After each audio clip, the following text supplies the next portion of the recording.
Good evening, everyone. It's going to be an off-the-cuff one, as I'm outside.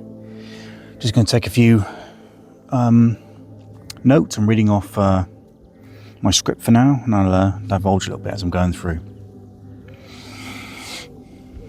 Hello, and welcome back to Social Anxiety Club. I'm Tom. This is a place where we shed light on silent struggles, one conversation at a time.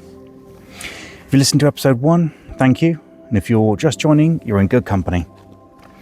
This podcast is for parents, teens, young adults, and anyone who's felt the weight of social anxiety, especially the parts that are hard to explain. Today, we're talking about something that comes up a lot. The signs of social anxiety in children that parents often miss. Not the obvious signs, not the quiet ones, the polite ones. The ones that can fly under the radar because they don't look like a problem at all. Let's start with this. Social anxiety doesn't always show up as panic attacks or meltdowns. In children, it often hides behind what looks like good behaviour. According to the NHS, social anxiety is a persistent fear of social or performance situations where embarrassment or scrutiny may occur. But children may not have the words to say, "I'm scared of being judged." Instead, their fear comes through in subtle behaviours. Here are a few signs that can easily be misread. Avoiding eye contact. Not out of rudeness, but fear. They may feel too exposed.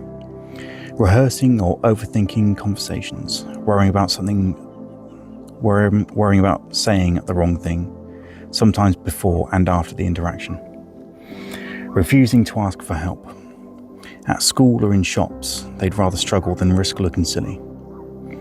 Physical complaints, headaches or tummy aches that come and go around social events. Fear of attention, not wanting praise, birthday songs, or being called on in class. Routines and rituals, sitting in the same spot every day, sticking to one friend, avoiding group games. These aren't just quirks, they can be ways a child tries to manage overwhelming anxiety. Now here's where it gets tricky. These kids are often described as shy but sweet, easygoing or no trouble at all. And that's part of why their anxiety goes unnoticed. They don't speak up because they're afraid to. As adults, we're used to looking for loud distress, but social anxiety is quiet. It masks itself in obedience, in silence, in the child who doesn't demand our attention. My personal reflection on this, I think I can relate a lot to this. As I was reading this, it brings back to my school days, sitting in assembly, not wanting to ask her to go to the toilet, or not really want to make friends. It's hard to make friends as well, especially in secondary school, where you start. You leave all your friends in primary and then go off to high school. Trying to make a new group of friends is quite tough, or going around other people's houses, even friends, not wanting to speak with them. Sometimes, even in adulthood, that seems to be showing itself in little ways. Some takeaways I can offer after the little personal anecdote. If you're a parent, here are a few gentle things to keep in mind. Don't just praise quietness. Sometimes quiet means contentment, but sometimes it means fear. Check in on them. Offer choices. Instead of pushing your child to join in, give them options. Would you like to wave, smile, or just listen? Validate, don't dismiss.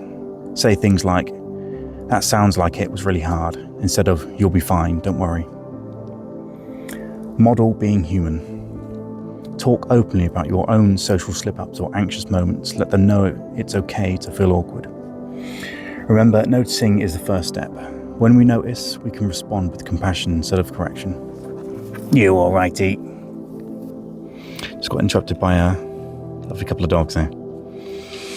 I'd like to say thank you for spending time with me today on Social Anxiety Club. In the next episode, we'll look at what happens when social anxiety doesn't go away, when it follows you into your teens and adulthood. We'll talk about the long-term effects, but also the growth that's also possible. If this episode helped, please share it with someone who may benefit. If you have a story, question, or moment you want to share, I'd love to hear from you. Until then, notice the quiet, be kind, and remember you're not alone.